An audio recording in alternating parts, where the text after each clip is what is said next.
Herkese merhabalar arkadaşlar, kanalıma hepiniz hoş geldiniz. Bugün sizlere İtalya'nın Napoli şehrinden ve bu uçsuz bucaksız eski sokaklardan sesleniyorum. İtalya'ya geldim. İtalya'ya geleli yaklaşık 10 gün oldu ve bu 10 gün içerisinde kaldığım evi tanıtacağım. Yani Airbnb'den kiralamış olduğum evi tanıtacağım. Hazırsanız başlıyoruz. Çok eski bir sokak. Caddeler çok dar.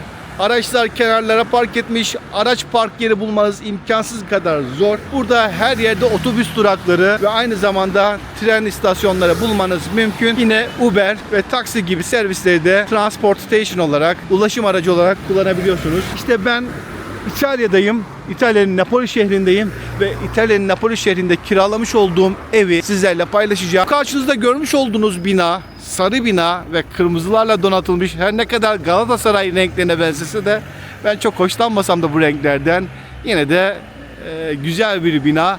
1920'li yıllarda yapıldığı söyleniyor. Tam tarihleri kesin olarak bilmiyorum. Ben de şu karşıda görmüş olduğunuz dükkanların üstündeki kat ve onun bir üstündeki katın en sol katında yaşıyorum. Burası girişimiz arkadaşlar. Şöyle bir anahtarlık veriyorlar size girdiğiniz zaman. Her anahtarın bir kıymeti ve değeri var.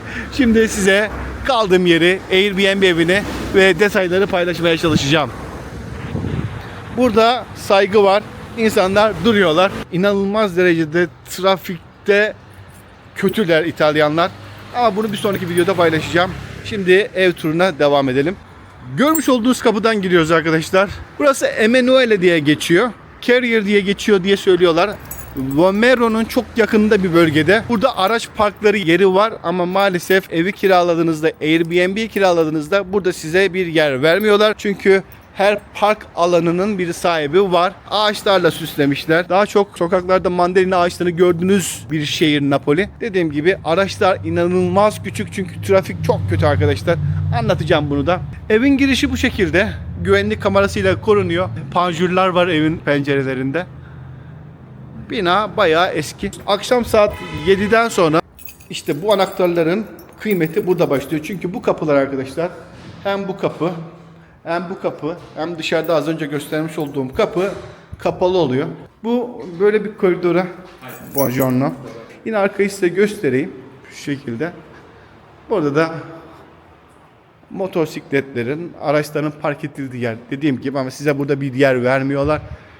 Binada gördüğünüz gibi bayağı eski bir bina. 1920'lerde kaldığı söyleniyor. Yine akşam saat 7'den sonra bu kapı da kapanıyor arkadaşlar. Yine bu anahtarlardan birini kullanmanız gerekiyor içeriye girebilmeniz için. Gördüğünüz gibi asansör inanılmaz eski. Kapıyı açıyoruz ve içeride size başka bir kapı karşılıyor. Bu evin içerisindeki her şey, bu binanın içerisindeki her şey çok eski arkadaşlar. Şu şekilde kapıları kapatmanız gerekiyor. Burada katlar var. 5. kata kadar çıkıyor. Ben 2. katta yaşıyorum. Bastığımız zaman maalesef çalışmıyor arkadaşlar. Hafta sonları ve akşam saat 7'den sonra eğer çalıştırmak istiyorsanız buna ihtiyacınız var. Yerleştiriyorsunuz. Basıyorsunuz. Ve da da da dam. Hokus pokus. Gidiyoruz.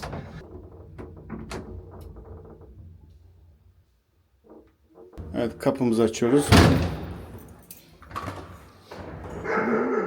Bu köpek sizi her geldiğinizde karşılıyor. Hiç vazgeçmiyor.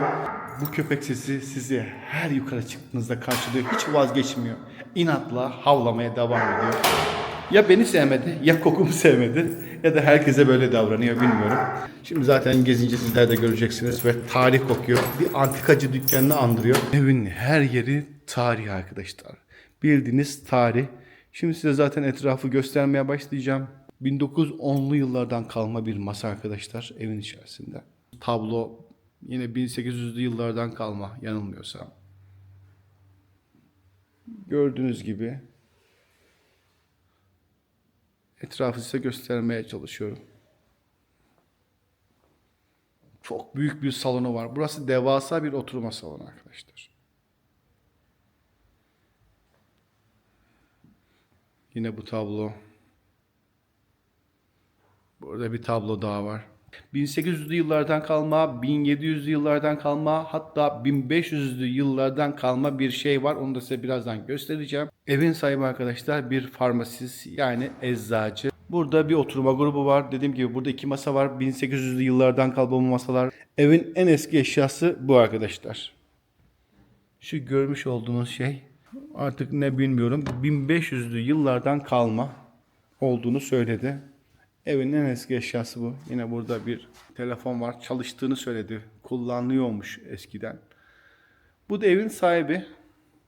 Ama bu yaklaşık bir 35-40 yıl önceki fotoğraf olabilir. Ya 30 yıllık fotoğraf olabilir. Bilmiyorum artık tam net olarak. Yine 1800'lü yıllardan kalma bir. Bu da 1800'lü yıllardan kalma bir piyano. Bu 1700'lü yıllardan kaldığını söyledi. Evin içerisinde bir tuvalet var.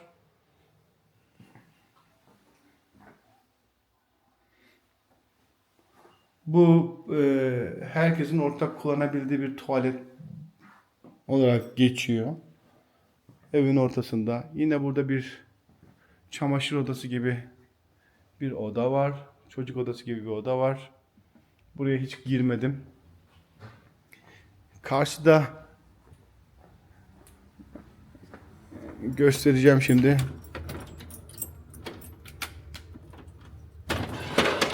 Çok büyük bir balkonu var arkadaşlar. Çok geniş. Özellikle yazın mükemmel olacağını düşünüyorum. Burada oturma yerleri var.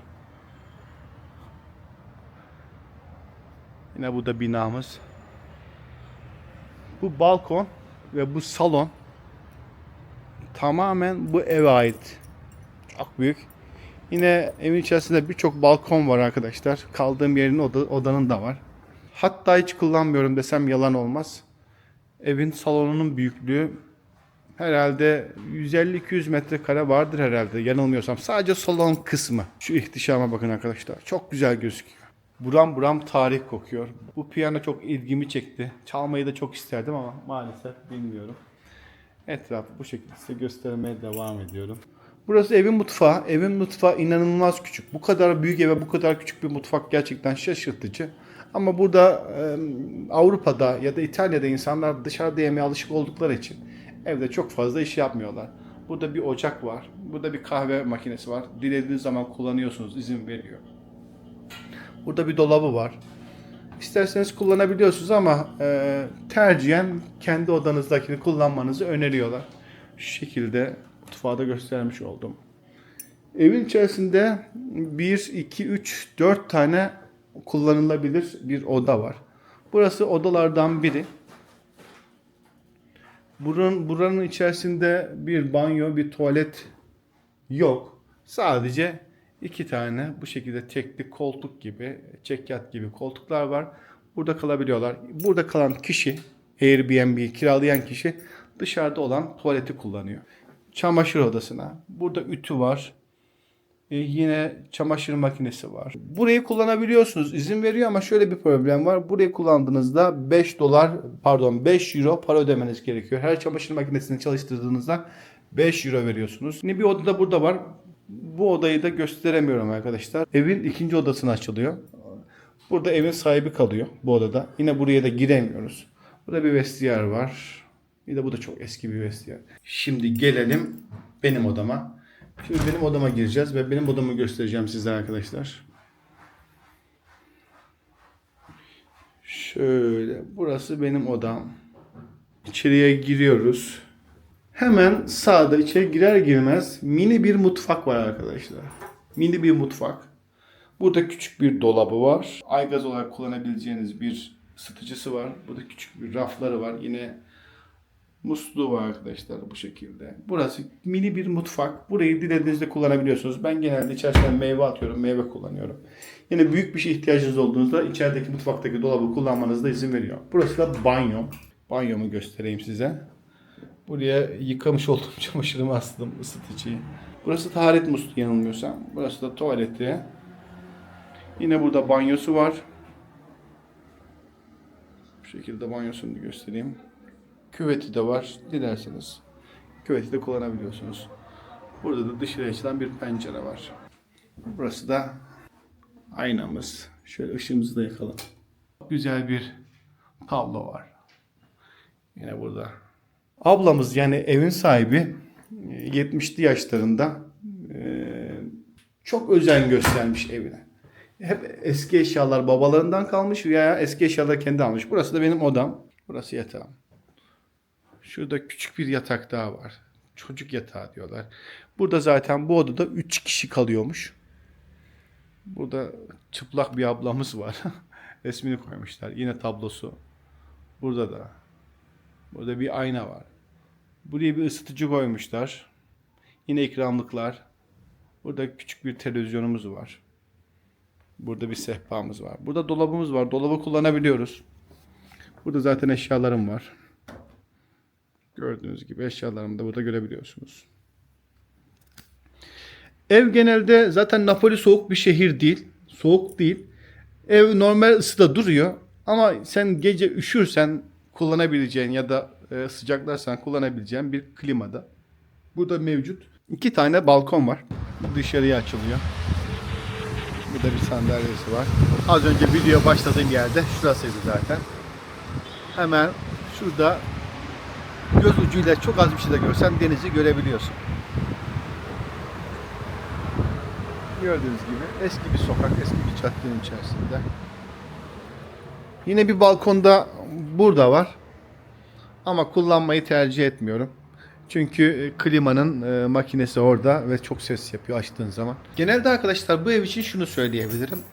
Bu ev çok eski olduğu için 1920'li yıllardan kaldığı için şöyle bir problem var. Evin dışından çok fazla ses geliyor. Yani kapıları pencereleri kapatsanız da dışarıda olan biten bir adamın ıstığından, konuşan bir adamın sesinden, fısıltıdan, her saat başı geçen ambulans sesinden, yolda geçen korna seslerinden inanılmaz rahatsızlık duyuyorsunuz. Tek problemi bu. Evin geceliği arkadaşlar yaklaşık 80 dolar civarında, 90 dolar civarında bir para istiyor günlüğüne. Ama ben uzun süre kaldığım için 50 küsür dolara kadar fiyatını çekti. Şimdi tam net olarak hatırlamıyorum. Geldiğinizde bir Airbnb evi kiraladığınızda gerçekten evin içerisinde birisinin yaşayıp yaşamadığını bile anlamıyorsunuz. Çıt çıkmıyor evin içerisinde, dışarıdaki sesleri saymıyorum. İnanılmaz temiz, leziz bir yer. Haftada bir gün havluları değiştiriyor. 10 günde bir de evin içerisinde yani odanın içerisini temizletiyor. Odanın içerisi tertemiz oluyor. Havlular her hafta değişiyor dediğim gibi. Eğer kalmak isterseniz, Airbnb evi kalmak isterseniz size burayı öneriyorum. Linki de aşağıda paylaşacağım açıklamalarda. Dilerseniz kalabilirsiniz. Bu bir reklam değildir. Onu özellikle söylüyorum. Ben beğendim ve sizlerle burayı paylaşmak istedim arkadaşlar. Videomu izlediğiniz için çok teşekkür ediyorum. Bir sonraki videoda görüşmek üzere. Hoşça kalın.